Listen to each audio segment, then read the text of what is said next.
నమస్కారం. దక్కన్ పీఠభూమి నడిబొడ్డున చారిత్రక వారసత్వం మరియు ఆధునికత కలగలిసిన ప్రాంతం మన తెలంగాణ. గోదావరి, కృష్ణమ్మల పరవళ్ళు, కాకతీయుల కళాతోరణాలు, ఉద్యమకారుల త్యాగాలు ఇవన్నీ కలిసితేనే మన తెలంగాణ. రండి, ఈరోజు మన రాష్ట్రం యొక్క పూర్తి చరిత్రను, భౌగోళిక విశేషాలను మరియు అభివృద్ధిని ఒక కథలా తెలుసుకుందాం. ముందుగా మన అస్తిత్వానికి ప్రతీకలైన రాష్ట్ర చిహ్నాలతో మొదలుపెడదాం. మన సంస్కృతిలో దసరా రోజున ఏ పక్షినైతే చూస్తే శుభం జరుగుతుందని నమ్ముతామో అదే మన రాష్ట్ర పక్షి పాలపిట్ట. దీనిని చూస్తే పాపాలు తొలగిపోతాయని నానుడి. దీని శాస్త్రీయ నామం కొరాసియస్ బెంగలెన్సిస్. ఇక అడవిలో అమాయకత్వానికి, అందానికి మారుపేరు మన రాష్ట్ర జంతువు జింక. రామాయణంలో కూడా దీని ప్రస్తావన ఉంది. దీని శాస్త్రీయ నామం యాక్సిస్ యాక్సిస్. పాండవులు అజ్ఞాతవాసంలో తమ ఆయుధాలను దాచిన చెట్టు మన రాష్ట్ర వృక్షం జమ్మిచెట్టు. విజయదశమి నాడు బంగారంలా దీని ఆకులను పంచుకుంటాం. దీని శాస్త్రీయ నామం ప్రోసోపిస్ సినెరేరియా.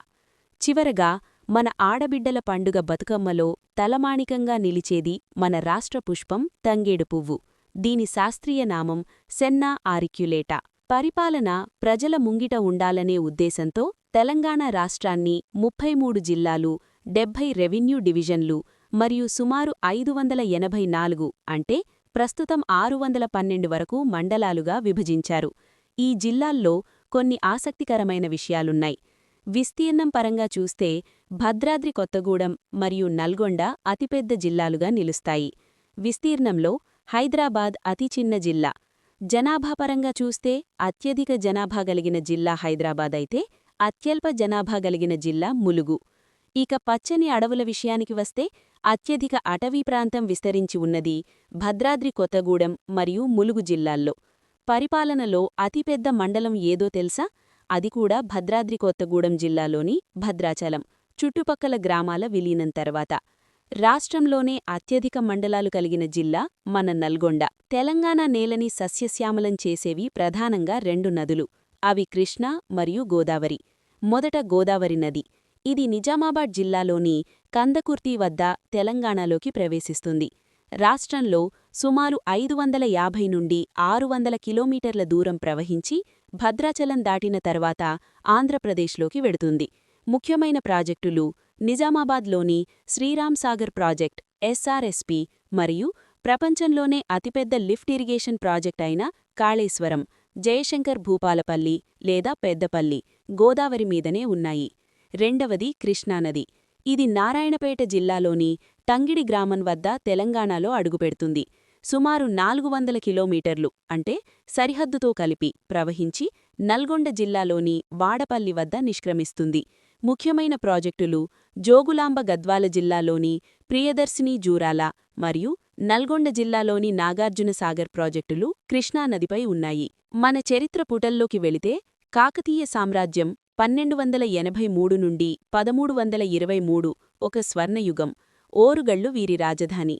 ముఖ్యంగా గణపతిదేవుడు 1199 నుండి 1262 కాకతీయ సామ్రాజ్యాన్ని నలుదిశలా విస్తరించారు. ఆయన తర్వాత ఆయన కుమార్తె రాణి రుద్రమదేవి 1262 నుండి 1298 ఒక వీరనారిగా రాజ్యాన్ని పాలించారు. వీరు వ్యవసాయానికి పెద్దపీట వేసి గొలుసుకట్టు చెరువులు నిర్మించారు. రామప్ప దేవాలయం, వేళిస్తంభాల గుడి, పాకాల, లక్నవరం చెరువులు వీరి ఘనతకు నిదర్శనాలు. ఆ తర్వాత కాలంలో కుతుబ్షాహీలు మరియు ఆసఫ్షాహీలు ఈ ప్రాంతాన్ని పాలించారు. కుతుబ్షాహీలు గోల్కొండ కోటను, 1591లో చార్మినార్ను, మక్కా మసీదును కట్టించారు. ఆసఫ్షాహీలు ఆధునిక హైదరాబాద్ నిర్మాతగా పేరు పొందారు. ఉస్మానియా ఆసుపత్రి, హైకోర్టు, అసెంబ్లీ భవనం, నిజాంసాగర్ ప్రాజెక్టు వీరి కాలంలోనే రూపుదిద్దుకున్నాయి. నీళ్లు, నిధులు, నియామకాల కోసం జరిగిన పోరాటమే తెలంగాణ ఉద్యమం. 1969 జనవరిలో ఈ ఉద్యమం పాల్వంచలో మొదలై ఉవ్వెత్తున ఎగిసింది. ఎందరో విద్యార్థులు ప్రాణాలర్పించారు. ఆ తర్వాత మలిదశ ఉద్యమం 2009 నవంబర్లో కేసీఆర్ గారి ఆమరణ నిరాహార దీక్షతో బలపడింది. సకల జనుల సమ్మెతో స్తంభించింది. చివరికి మన కల ఫలించింది. ఫిబ్రవరి 18, 2014న లోక్సభలో తెలంగాణ బిల్లు ఆమోదం పొందింది. ఫిబ్రవరి 20, 2014న రాజ్యసభలో బిల్లు ఆమోదం పొందింది. మార్చి 1, 2014న రాష్ట్రపతి ప్రణబ్ ముఖర్జీ ఆమోదముద్ర వేశారు. జూన్ 2, 2014న అపాయింట్మెంట్ డే అంటే తెలంగాణ ఆవిర్భావ దినోత్సవంగా జరుపుకుంటాం. మొదటి ప్రభుత్వాన్ని టీఆర్ఎస్, ప్రస్తుతం బీఆర్ఎస్ ఏర్పాటు చేసింది. 2014 అసెంబ్లీలో టీఆర్ఎస్ 63 సీట్లతో మెజారిటీ సాధించగా కాంగ్రెస్ 21, టీడీపీ 15 స్థానాల్లో నిలిచాయి. తెలంగాణ సంస్కృతికి అద్దం పట్టేవి పండుగలు. ప్రధానంగా బతుకమ్మ. ఇది పూల పండుగ. దసరా సమయంలో ఆశ్వయుజమాసంలో 9 రోజులపాటు జరుపుకుంటారు. అలాగే బోనాలు. ఆషాఢమాసంలో అమ్మవారికి నైవేద్యం సమర్పించే పండుగ. ఆధ్యాత్మిక క్షేత్రాలు. ఆసియాలోనే అతిపెద్ద చర్చిల్లో ఒకటైన మెదక్ చర్చి 1924లో మెథడిస్ట్ క్రిస్టియన్లచే ఏర్పాటు చేయబడినది. ఖమ్మం జిల్లాలోని నేలకొండపల్లి బౌద్ధస్తూపం, ఇటీవల పునర్నిర్మితమైన యాదాద్రి లక్ష్మీనరసింహస్వామి ఆలయం, కుతుబ్షాహీల కాలంనాటి మక్కా మసీదు, భక్త రామదాసు కట్టిన భద్రాచలం సీతారామచంద్రస్వామి ఆలయం మన రాష్ట్రంలోని ప్రముఖ పుణ్యక్షేత్రాలు. గుర్తింపులు. కాకతీయుల నాటి రామప్ప దేవాలయం, పాలంపేట కు 2021లో యునెస్కో అంటే United Nations Educational, Scientific and Cultural Organization గుర్తింపు లభించింది. అలాగే మన చేతివృత్తులకు జియోగ్రఫికల్ ఐడెంటిఫికేషన్ అంటే జీఐ ట్యాగ్స్ ఉన్నాయి. పోచంపల్లి ఇక్కత్ 2004, నల్గొండ, యాదాద్రి. కరీంనగర్ సిల్వర్ ఫిలిబ్రీ 2007, నిర్మల్ బొమ్మలు మరియు పెయింటింగ్స్ 2009, హైదరాబాద్ హలీం 2010, చెర్యాల పెయింటింగ్స్, గద్వాల చీరలు, పుట్టపాక తెలియరుమాలు వంటివి ఎన్నో ఉన్నాయి. నేటి తెలంగాణ అభివృద్ధి పదంలో దూసుకుపోతోంది. వ్యవసాయం. తెలంగాణను సీడ్ బౌల్ ఆఫ్ ఇండియా అంటారు. ఇక్కడ వరి మరియు పత్తి ప్రధాన పంటలు. దేశంలోనే అత్యధికంగా వరి మరియు పత్తి పండించే రాష్ట్రాల్లో తెలంగాణ అగ్రస్థానంలో ఉంది. పరిశ్రమలు మరియు ఐటీ. హైదరాబాద్లోని సైబరాబాద్ ఐటీ హబ్గా ప్రపంచ గుర్తింపు పొందింది. అలాగే ప్రపంచంలోని 33% వ్యాక్సిన్లు ఇక్కడే తయారవుతుండటంతో హైదరాబాద్ను ప్రపంచ వ్యాక్సిన్ రాజధాని అంటారు. ఇది దేశంలోని ముఖ్యమైన ఏరోస్పేస్ హబ్ కూడా. రవాణా వ్యవస్థ. హైదరాబాద్ ట్రాఫిక్ కష్టాలను తీర్చడానికి హైదరాబాద్ మెట్రో రైల్ 2017 నవంబర్ 29న ప్రారంభమైంది.